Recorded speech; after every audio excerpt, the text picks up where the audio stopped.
her head down. And she fucking felt me coming like always, because her head rose a bit, and she met my gaze as I passed, trying to avoid the tugging and the way it made my fingers twitch towards her. But right as my fingers twitched out to hers, her fingers twitched out towards mine. And we fucking touched.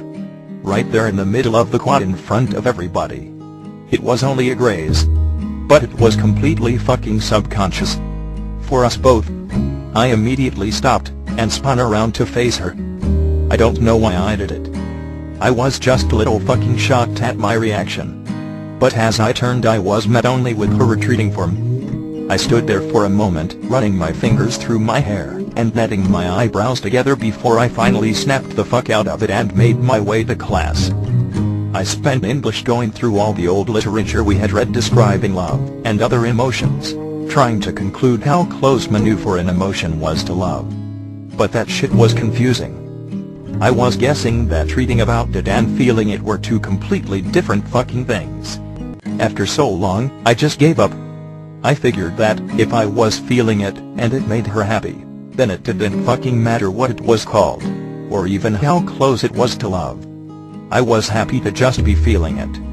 And by the time lunch came, I had resolved to stop obsessing over it and just fucking enjoy it. Still asking. I walked to my table in the cafeteria, and flopped into my seat. One glance at my girl's table told me she hadn't made it in yet, so I took out my bag of heavenly hazelnut perfection cookies, and began eating them, while I waited for her to enter. I couldn't sit with her, but I could still fucking look at her. I was shocked when Jazz walked in the room. And even more fucking shocked when he came to sit with me. He flopped down into his seat in front of me, and pulled out his bag of cookies that Bella had made for him.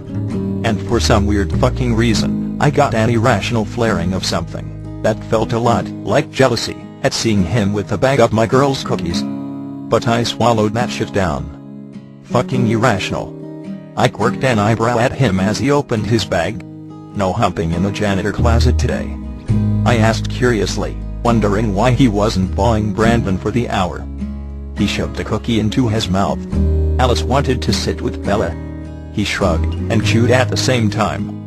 And I kind of fucking grimaced at all the crumbs flying out of his mouth when he did it. I shook my head and kept eating my cookies, so fucking happy that Brandon wasn't ditching my girl to go suck face with this fucking slob. I kept my eyes on the door, waiting for them to enter, as we ate in silence. Brandon walked in first, glancing at Jazz longingly while she took her seat at her table with Rose and Emmett. I was wondering if she's ever seen this motherfucker eat before. It was disgusting. Worse than him. I was wondering how long it was going to take her to whip some manners into his ass. Then my girl walked in all fucking black hood and cringing away from the people around her with a grimace. I watched her intensely, as the tugging in my chest grew, and swelled, and made me want to just fucking forget everything that prevented me from going to her.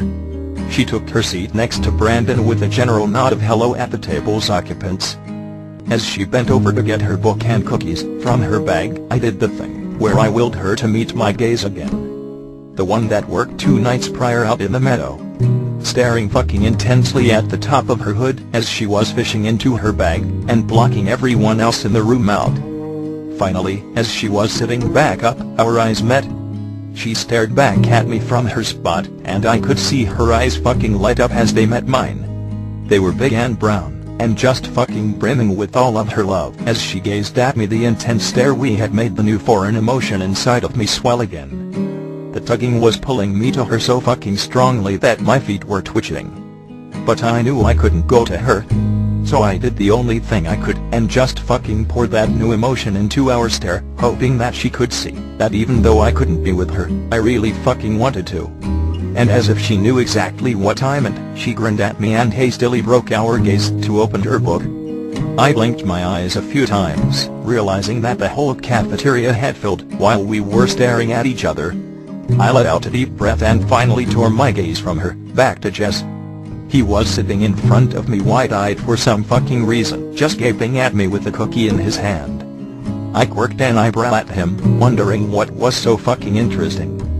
But instead of answering me, he slowly turned his head around to look at Brandon's table.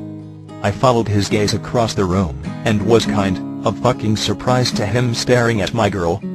Finally his head turned back towards me. I quirked an eyebrow at him again, but he just looked back at Bella, then at me again. And then he was fucking smirking. I furrowed my brows at him, wondering if Brandon flashed him, or some shit. It wouldn't shock me in the least.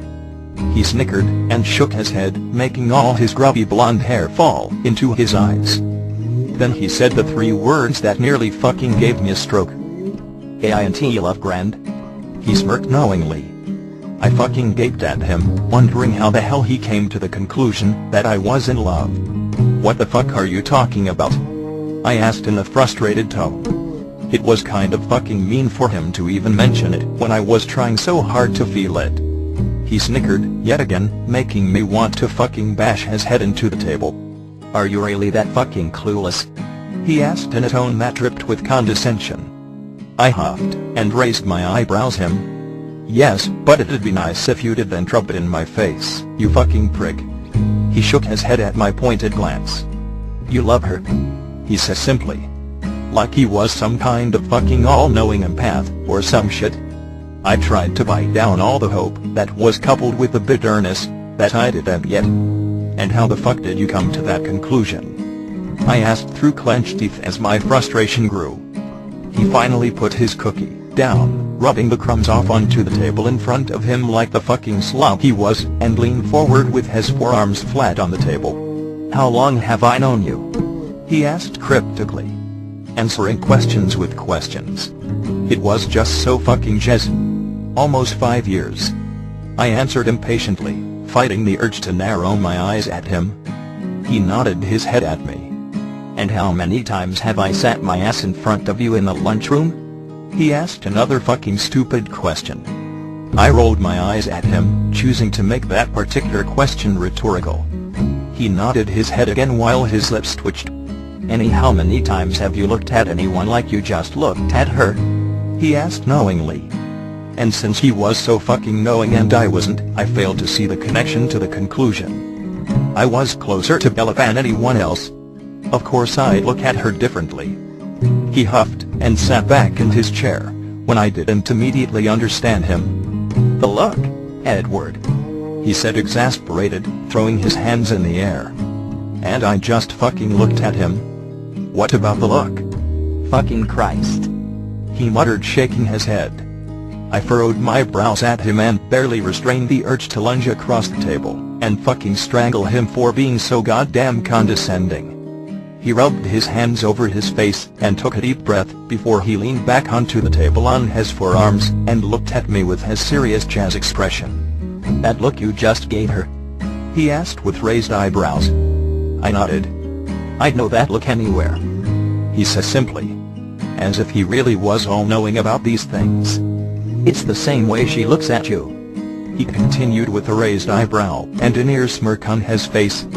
I furrowed my brows and looked back at my girl sitting at her table reading her book, trying to fucking comprehend that I was looking at her with the same look she gave me. "With love," Jess finished, leaning back into his seat and resuming his disgusting consumption of the cookie. I continued staring at her thoughtfully as she ate her cookies, wondering if it was even possible for that foreign new emotion to actually be love after all. I was testing it out and trying it all. "I love Bella," Jess snorted from his seat. "Yep, fuck her." "That's what I just said," he chuckled. I snapped my gaze back to him, bewildered, not even realizing that I had said the words aloud. But I did. And it didn't sound fake, or like a lie, or even fucking wrong or uncomfortable. It just fucking was. And the reality of it hit me so fucking hard that I wanted to laugh and cry and fucking run to my girl and kiss her again. Because I really did. I really fucking did love Bella. Jazz watched me in amusement as my whole fucking face broke out into a smile at the realization. That new emotion finally had a name. And I had been showing her all of my love for the last 2 days. And I was fucking battling to hold my laugh and so Jazz wouldn't be a complete prick about my emotional ignorance. And then I realized the best part of it all. I couldn't fucking wait to tell my girl that I loved her back. I wanted to just run to her right then in the lunchroom and spill it all out to her, and finally get to see her face when I said it.